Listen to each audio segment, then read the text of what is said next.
Hey there, and welcome to today's video. 'Cause you make it feel כרטיסים במגה-טיקטס.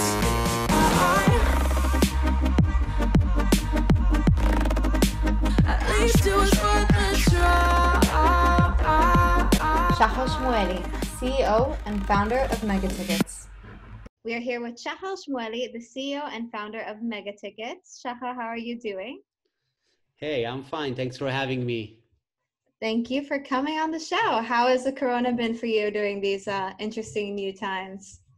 Actually, I will say that was really, we had an event literally 2-3 days before the quarantine started. So it was like, I wasn't sure if it's going to happen. I was so surprised. We actually managed this to make this event happen for our people. We got like 1,000 people coming to our event in Tel Aviv. It was really successful. And I didn't want to disappoint the people. And I'm really happy. We actually managed to be one of the last raves here right before the coronavirus. Yeah, it was really one of good, the actually. better memories that people carry into the quarantine. Yeah, literally. You know, I'll say that people were like texting me, Shahar, is that happening or not? Like a lot of people were like, we are not sure if it's legal to run this event. It was like, yeah, it's fine. Don't worry. You can come. It was really good party. And we put a lot of in this party. Like we wanted to make sure everyone having a great time. That's awesome. That's so great to hear.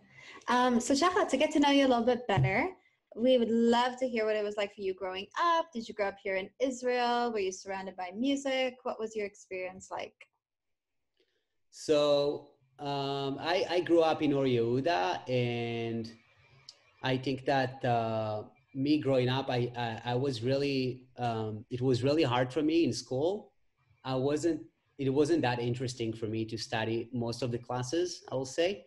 And I was really addicted to computers. I remember myself, I was like starting my first website when I was like 11, 12. I remember myself like destroy my computer, and then my cousin coming every second week to fix the computer, and my dad pissed, and my cousin told him, don't worry about it, that's how he's gonna learn. And I think that I didn't find the school that interesting. That's why I invest more energy, and a big part of my childhood was spending a lot of time in computers. And also, you know, I was really have an opportunity to see all this internet thing coming to Israel and affect this whole economy and what's going on right now. Mm-hmm. So when you were a child, did you think then that you would work in computers, or did you have another big dream? I think as a child, it happened kind of natural. I never thought about it too much. And the thing about it is that my dad was working in construction, and I was telling to myself all the time, like, I don't want to be like my dad. I want to make sure I'm building myself a future. I'm not going to work that hard with my hands. And that this is actually when I find myself more investing in computers. And I think also the army part, when I work in computers, also helped me to shape that and make sure that, yeah, this is where I'm going. That's what I'm going to do. Mm-hmm. So did you have any teachers or family members or anyone that inspired you along the way to get started? I don't think that I have specific person that was like, I was looking at, and I'll be like, I want to be like this guy. But I will say that as a kid, I spent a lot of time like electronic music. I think a lot of my friends were listening to trance music. I was a big fan of names like Skazi, Infected Mushroom. I'm talking about 2003, 2004, and I was following. And I think I remember one of the first times I watched Tiesto.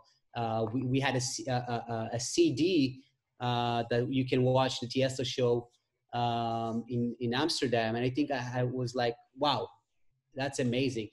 That's way before I went to my first rave, and I really liked it. I actually didn't thought that this is what I want to do until I went to my first rave. But I don't think that there is a specific person I will point and I will say, okay, this is the person that got me inspired. Did you have anyone that helped you start learning the process, that gave you some tools?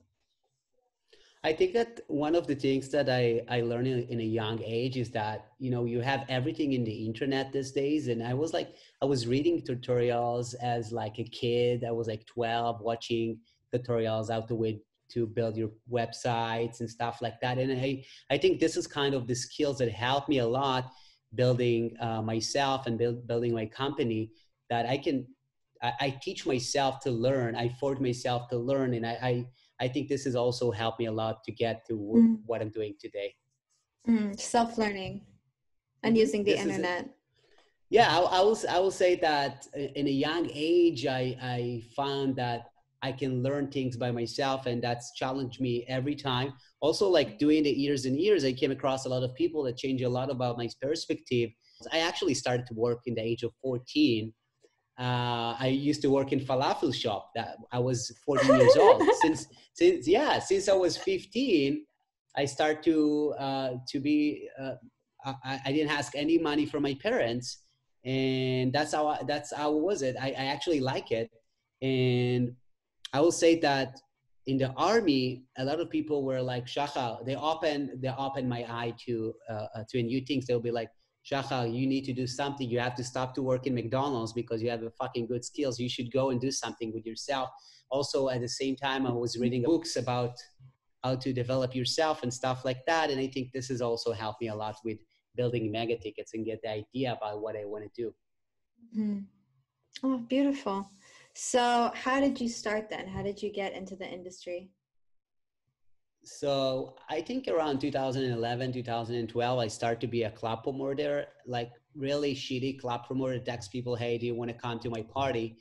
And I didn't like it. I thought that this is actually a waste to spend my time texting people to come to the party. And I was trying to find a different way to do that.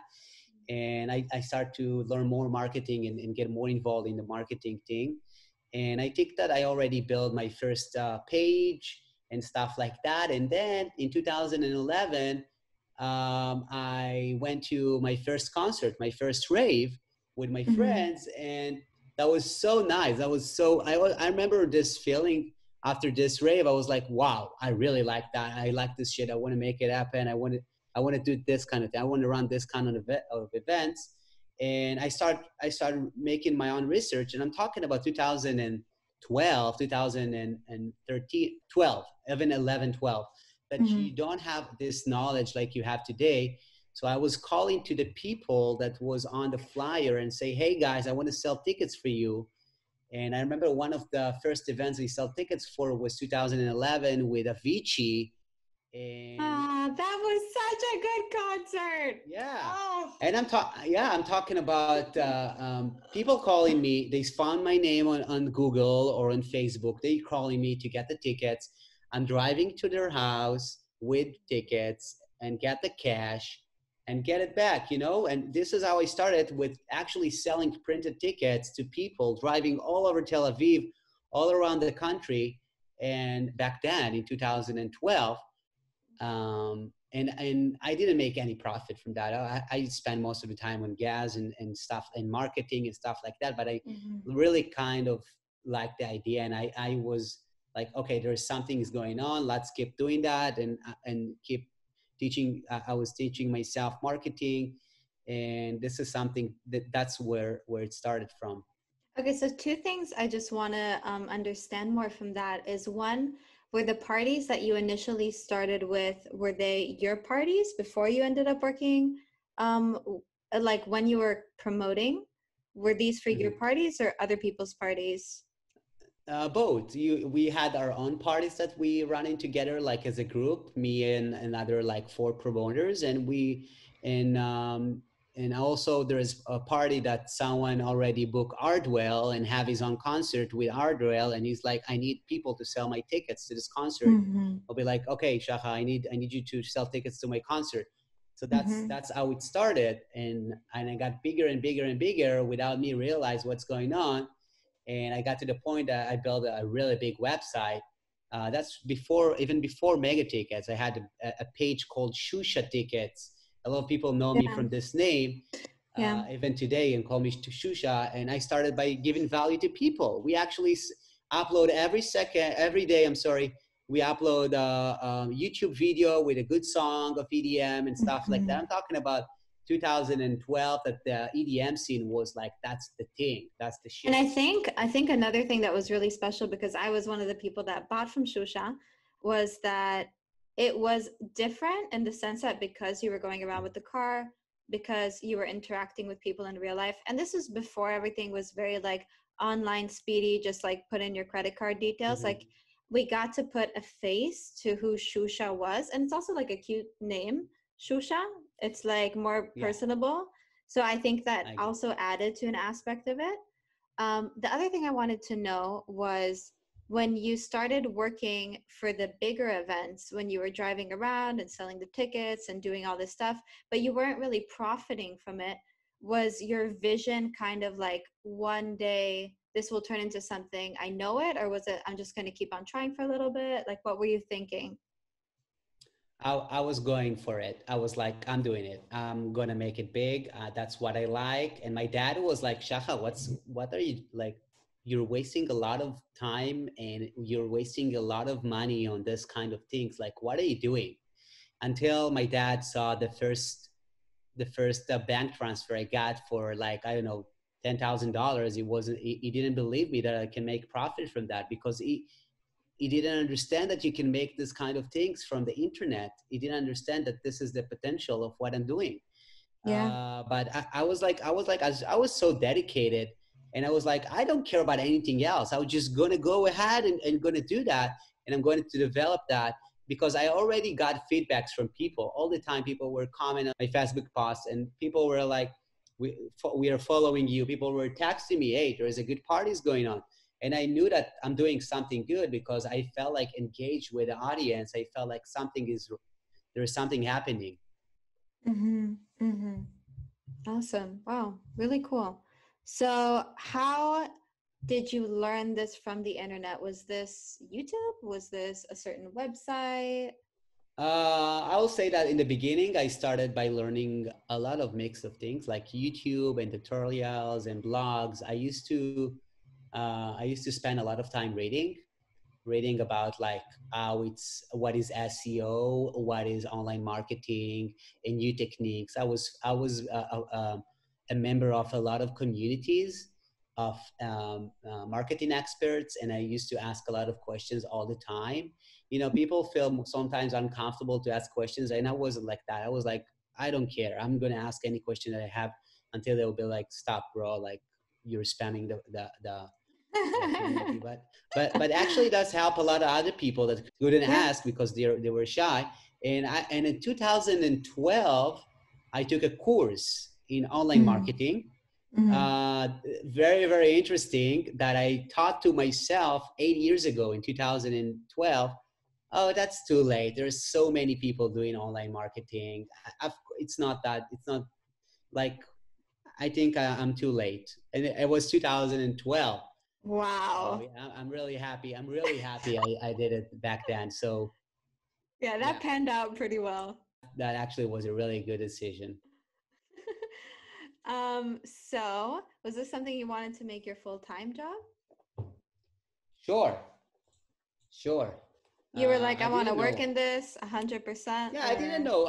In the beginning, I was like, I didn't know that it's going to be that like big. But actually at a certain time, from Shusha, we just talked about Shusha. At a certain time, I was like, okay, I think that the name Shusha is not serious enough. Let's go ahead and think about something big that can be international. And I had this insights. I was like, okay, let's do something. Let's go and build a new brand with a good name that can actually make people trust us. We got like 4 or 5 names, and then we choose Megatickets, because we find that there is no Megatickets around, and also you don't have there is no copywriting on this name. So we actually registered this name under our business. Oh, wow. And if this isn't too personal, were the people that were part of Shusha also all in Megatickets? Okay, so that's actually an interesting story. The person that built Shusha with me, his name is Shuki. This guy, Shuki Shahar, Shusha. This guy is really, really talented. I really love him. And today you have one of the most successful companies in California with e-commerce. Is really, really successful. So when we started, we started that together, and then at a certain point, he said like, Shahar, I'm running my own NOSA website called NOSA Tickets, and I was like, okay, fine, don't worry about it, but just you have to give me the rights on Shusha now. And then what happened, I was like kind of alone on Shusha, and I contact one of the biggest promoters, someone that everyone in the industry knew because he actually knew all the big event organizers in Israel. And I said, hey, I think I have a good idea. Let's sit and talk about it. And I was like, I want us to run something together. I think we should do something together. I have a really good skills. I think we can run together a really successful company. I'm going to sell the products. You're going to bring the products, actually the tickets, the concerts. And it's end up being really, really successful. Oh, the origins of Megatickets. So what were some of your first gigs with Megatickets?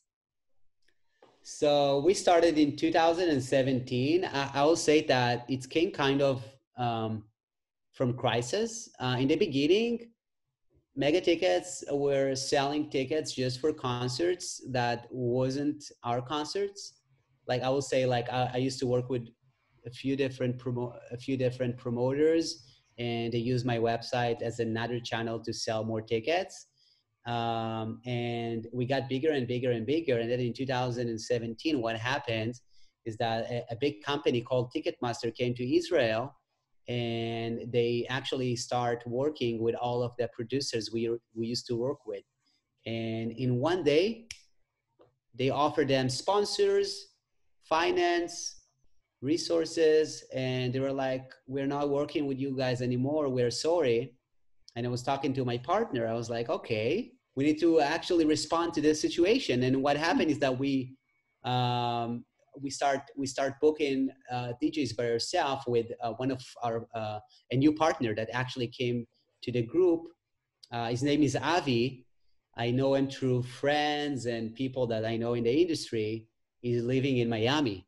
So our first event was about 1,000 people. It was Jay Hardway.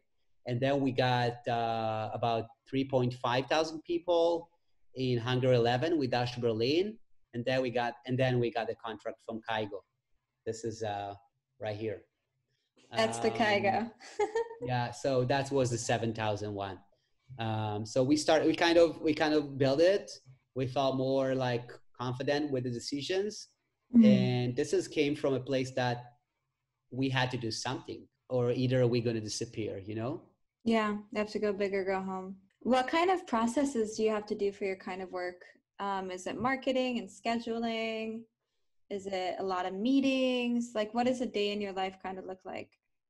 So I think that I will say that, you know, once it happens and we start running our own events, I felt like now instead of just swimming in the pool, now you became one of the sharks. I felt like people start blocking us from different ways, and now like that's the real shit. Like now you're actually doing a big business, and we had to be creative and find solutions. And one of the things I believe is that Megatickets and my company and every business that I'm running is that I have to be creative and think about how you have to do things one step before everyone else, and think about the next movement, the next thing. You have to be in TikTok before everyone else in Israel is going to be in TikTok. You have to run story ads. Actually, my company, I think it was one of the first ticket companies that start with story ads in Israel.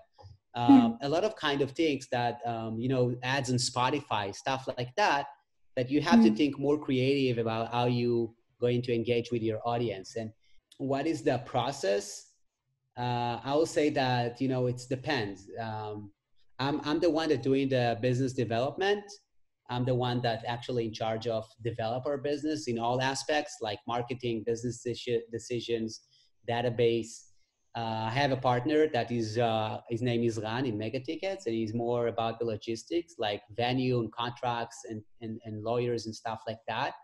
And another partner, his name is Avi, is doing the booking talents. He's actually contact people in Miami, build his connections, flying with me to places like ADE in Amsterdam for meetings. So we go and meet people from the industry to make sure that we are going to be in the booking list for them to come to Tel Aviv in Israel. So how my day look like? It depends what we are doing. If we are before the event or during the event. Like before, we're working on the contracts, we are building our strategy, doing the ticket selling. I will be like, how we find more people to come into our events, how we going to make sure that we spread the word right, how we make sure we sell enough tickets to run this event. And you know that you have the day of the event, that you have the people that actually the artists coming over, and you have to make sure that you're going to host them in the best way, that he will remember you as a positive thing, and his agency is going to be happy about it. That's true. The hospitality. Yeah, you know, and also like the day after, he came back to his home. He fly back to Netherlands, and now you have to do something with everything that you got, like, I don't know, 3,000 people in your event. You have to get feedback. You have to learn something from that. And this is one of the things that helped me a lot with develop my business, is literally listen to your customers. Like, you have your customers telling you what is wrong in your business. You just have to ask them. So how do you ask them? How do you do that? Send them a text message with just form. like, hey, you got this. We sold tickets to you the other day. Like, could you tell me what you liked about this event, what you didn't like? Thank you for coming to our event yesterday. It's very important for us to improve ourselves for our next event. Survey? Or one of the people that will answer to that going to get a ticket for our next event. Yeah. Do you think there's something that maybe a lot of people that would go into this industry would have a mistake in the beginning, that the feedback really helped? Yeah, sure. Like, you know, I never thought that I have to invest in the fucking sound or like in the level that they want. Like, I got a lot of feedbacks. People were like, hey, we love your events. This is amazing. We love the concerts. Please make sure next time you take care of the sound, it'll be better. Like, when I started my event, I didn't thought about it for a second. Hey, I was like, okay, I can trust my people that organize, that running actually the production. That's their job.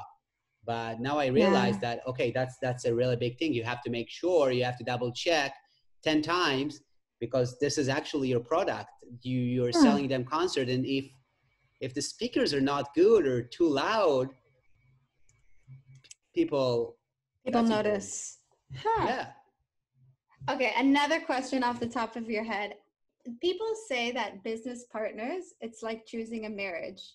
It's like the people that you work as business partners, it's kind of like you're married with them. What is an important skill, or like honesty or loyalty? What's something important for you in a business partner? So yeah, first of all, you want to trust them. You want it to be empathetic. Yeah. You want them to understand that you also have a personal life, and will respect that. You want them to know that when things have to be done, nothing else matter. Like, if we're going now to a project that's gonna cost 3 million shekels to run, $1 million, we are gonna leave everything on the side if it means we have to sacrifice stuff, and we are in it together. We are all in.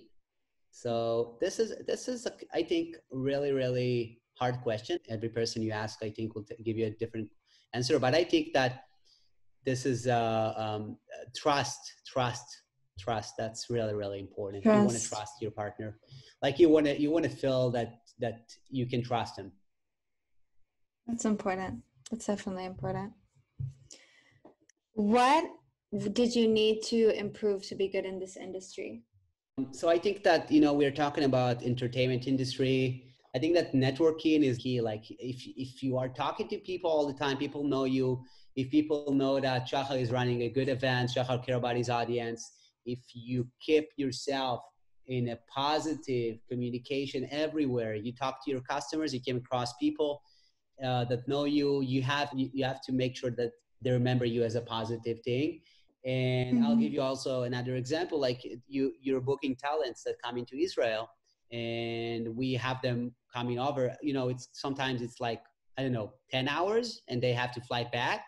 You want to make sure they get everything that they need. And when they are coming back, they will tell to their agency, hey, Shahar know what he's doing. You should work with this guy. He's really professional. I had a great time.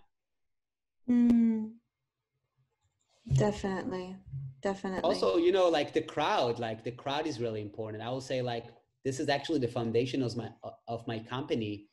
I think that you have to respect your crowd and you have to listen to your crowd.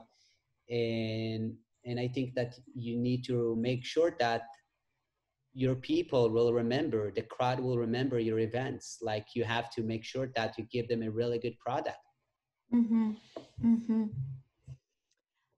Could we hear a little bit about the Isle of Dreams and Ravers of Israel? Okay, so we are talking about a festival that was supposed to happen here in 2013 or 14. Yeah, 14. And it canceled because of the Gaza war. So the people that never heard about it, so it was supposed to be a really big festival with Afrojack, Avicii, Axwell, all the big names you can think of. We're supposed to come over for a really big 3 days festival.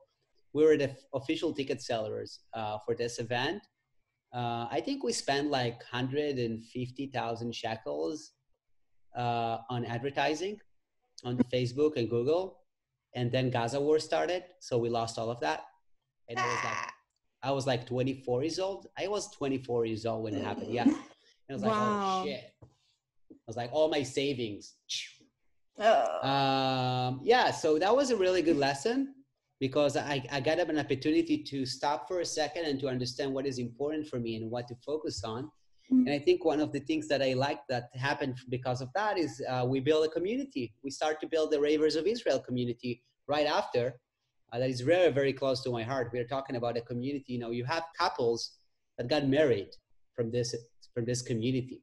You have people that met friends for their life, for the rest of their life. So this was like a really good thing that come up from this situation. I just want to put on a side note, as a person who's part of the Ravers of Israel, it's a massive Facebook, mostly it started as a Facebook community, where thousands of people will get together and talk about their experiences, and it will share carpool rides, and we'll talk about what music would you hear if you were at this location, and who's your latest favorite DJ. And it's massive communication on an interpersonal level. My friends from high school, we were part of that group, and we met Shahar a little before Isle of Dreams, I think, as well. And we were all carpooling in a car.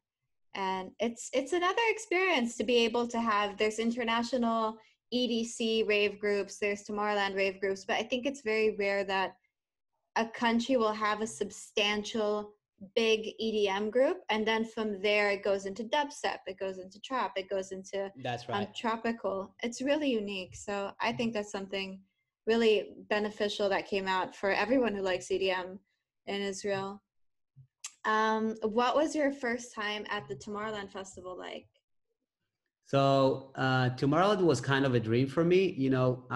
When I was done with my army, I think I was like 21, and I didn't have this time to travel around the world like all the people doing right after the army in Israel, So I didn't have the chance to do that because I invest all my energy and my money in Megatickets. So I think that Tomorrowland was one of the first times I was like, fuck, that's amazing. And the experience that I got there from the moment you step into the festival was like, they know what they are doing. These guys actually experts, they are pro in what they're doing. And I think that I learned a lot by going there and get inspired. I learned a lot by running my events in Israel and know what the crowd actually loved in Israel. That's awesome. What's a great idea that you had that panned out and worked out? Ravers of Israel. Starting the community. Yeah, starting a community, be part of the crowd, be able to understand and be able to be a part of the community or a community leader. Not only help other people, meet other people, also understand and make your business decisions by this kind of community. I think that it's really powerful. You can actually make decisions because you have access to all these people, and you can ask them and talk to them because they actually the crowd. Mm-hmm. Do you think that that would have been different if it was starting off with Instagram nowadays? Do you think it would have worked the same? Because it's less of No. them talking to each other. It's more to Facebook. No, that was, we have an Instagram. We have Instagram account. In the Instagram, you see only people uploading pictures with flags from all the festivals around the world. But and in our Facebook group, what is so special is that people can ask any questions they want, and they can share experience. They can recommend on stuff, and they can ask questions. If they want to fly to a festival in Germany that no one heard about, they can ask in the group, and people probably went there. Highlight of your career so far? So I think October 2017 was, I think, one of the moments that I got the contract from Kaigo. I was like in my living room in my parents' house, and I got an email. You got a push notification, Kaigo, December 2017, confirmed, Tel Aviv. And I was like, oh shit. we got a contract. I was like, this is happening. This is real. So this moment that I got a contract, also, I will say that running this event, make sure like from a dream that we wanted to bring cargo to Israel, we actually the first people that bring cargo to Israel. So from the dream doing that, it actually turned to reality. And it was like really, really, for me, is like a turn point, like from a place that you can actually run 7,000 event with 2 partners. That's really a big thing. What are some sacrifices that this line of work requires from you? Like regular sleep hours or having to talk to a ton of people all the time? I love to sleep. And Olivia, my girlfriend, she's like, Shahar, you have to make sure you wake up early because you want to get some shit done because of the coronavirus. I was like, I want to sleep, I don't know, until 11. She was like, no, you have to wake up every day at 9. You have to do that. Yeah. So that actually Real really talk. Smart. That's a good girlfriend. She really care about me, and I think that I got a lot of, I got to sacrifice a lot. Like I didn't build a strong relationship when I was like 22, 23. I was like, I don't care about anything else. I just want to put all the effort in my business. And I remember like one of my ex-girlfriend was like, Shahar, are you serious? You don't care about, you just care about your business? Like you care about Megatickets? It's like, there's priority in life, like right now I want to invest my energy in my company. It was really hard, really, really hard. Also, like I sacrificed a lot of my time right after the army. I was like, instead of saving money to travel, I was like saving money to invest in my company, to build my company. And it turned out really, really well because I could travel later on. I went to Colombia, I went to different places, and I was seeing them like uploading pictures from all over the world. I was like, shit, but I'm selling tickets to people right now. I have to be in this, I have to be here. So yeah, in the beginning, I actually put everything in it. I put everything, and that was the only thing that was on my mind. Did you kind of have like something that you told yourself, like you're going to continue because it's going to work out? Was it the strong belief in yourself that this company would succeed that kind of let you let go of all those expectations? I knew that we have a really big potential. I actually felt from a lot of people that I came across that they are like, people talking about you. My boss got pissed because you're doing that and that and that. If you pissed other business owners, you're probably doing something. You're probably people talking about you. So yeah, I was like, okay.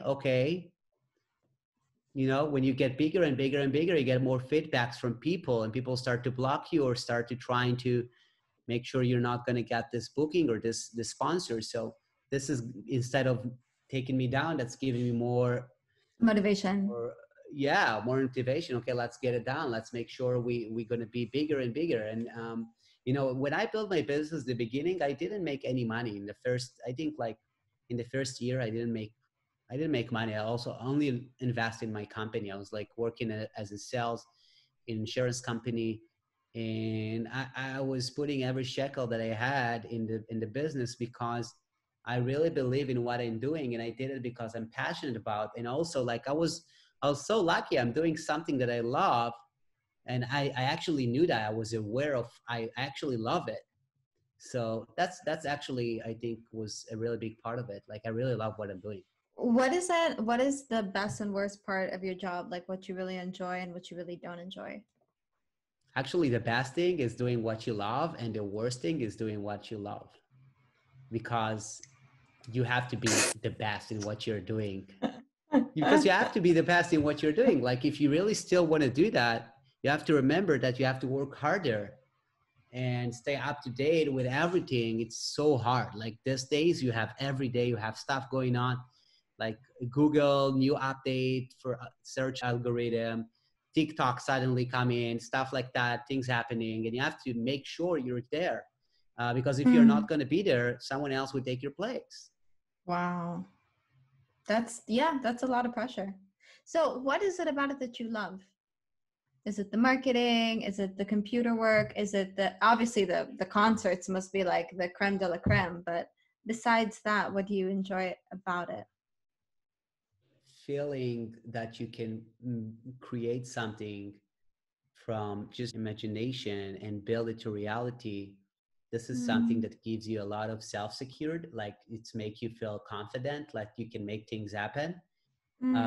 Even if it's a small party, if we're talking about 500 people, like the actual act by thinking about it to make it happen, this is something that for me worth a lot. It's not about the money. Even if I lost, actually, I'll be honest, one of the events that I had the best time was the events that I lost a lot of money. I don't care about the money. I like these guys. I booked them because I love the music.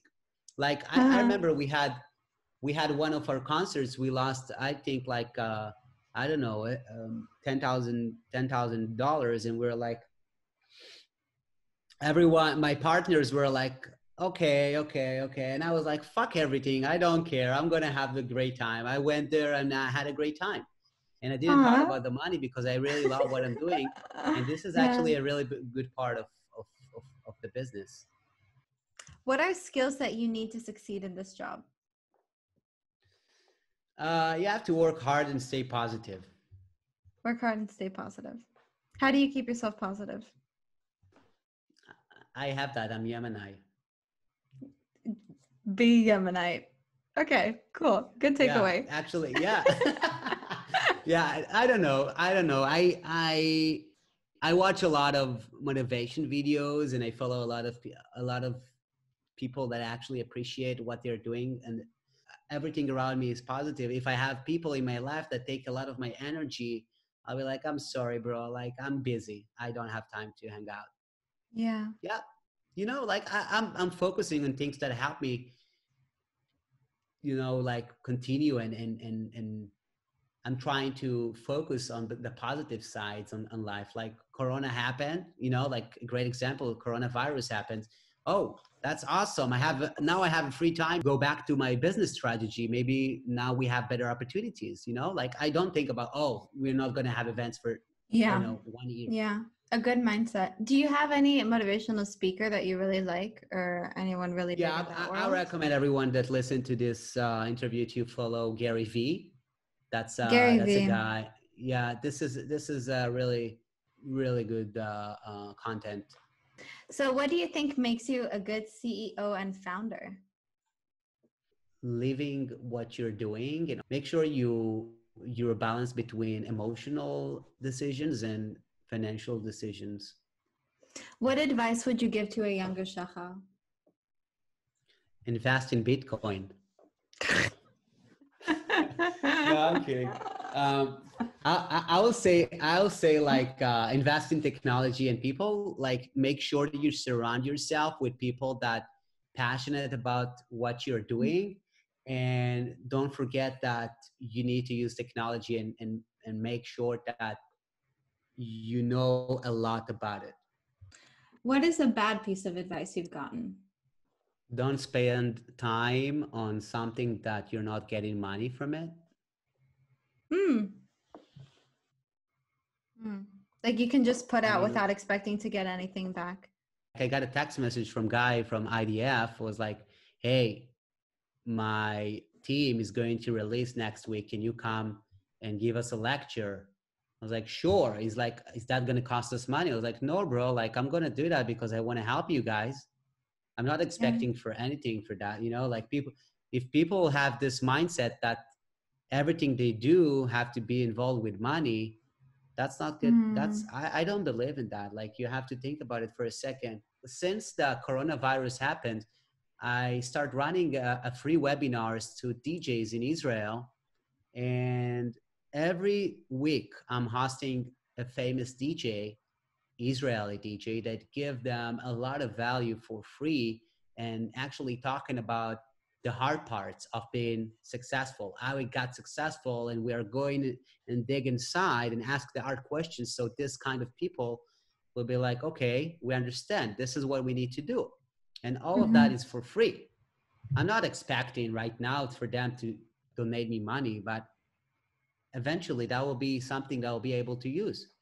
What advice would you give Shachal starting out in the field? Keep doing what you're doing. You're doing a great job. I don't know. I mean, like, Motivating I don't yourself, have something. continuing. Yeah, just go ahead, keep going.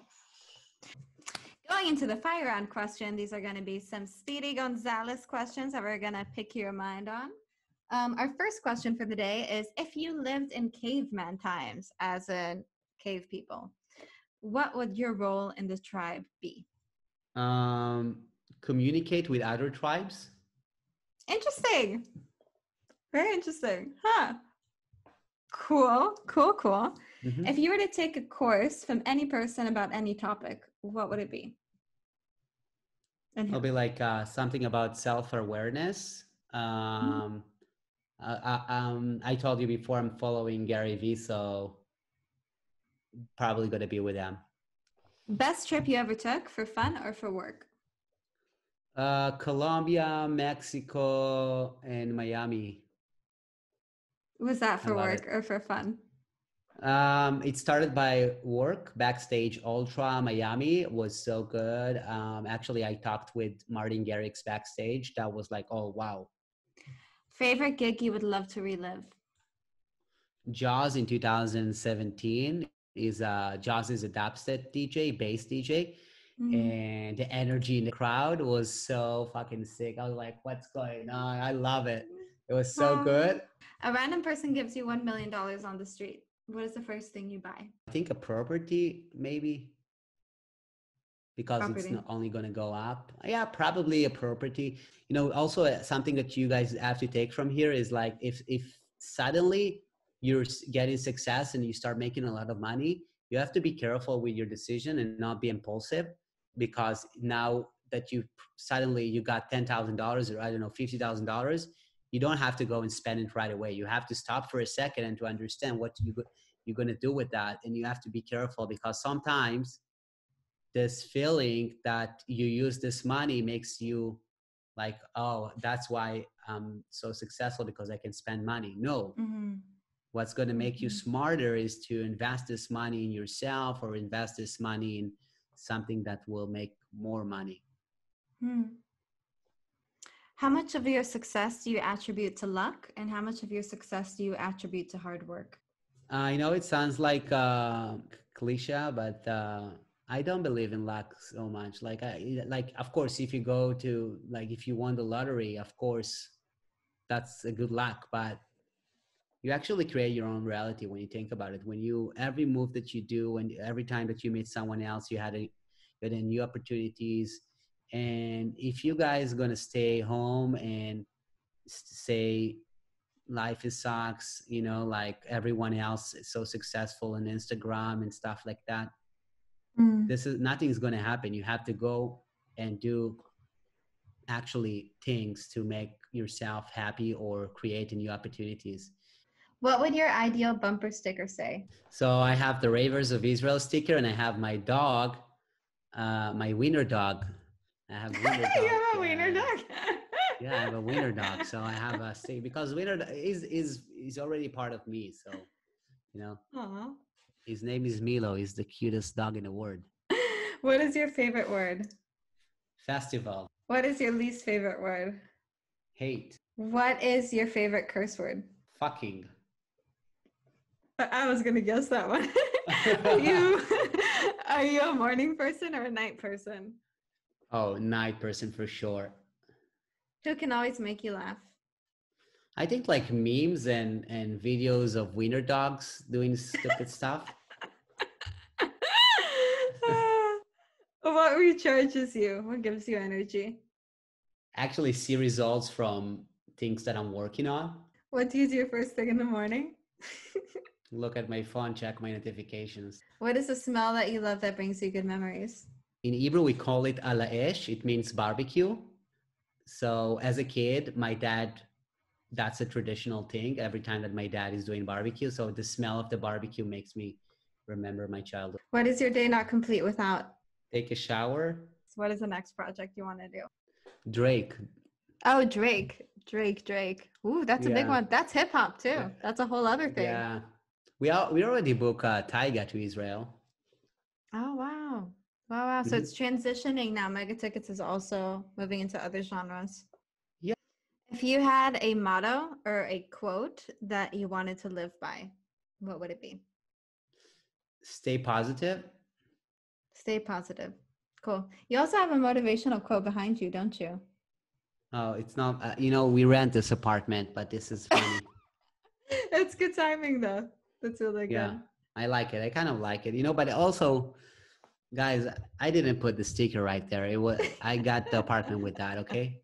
The Kaigo he did bring. The Kaigo is. Yeah, this one is mine. Yeah.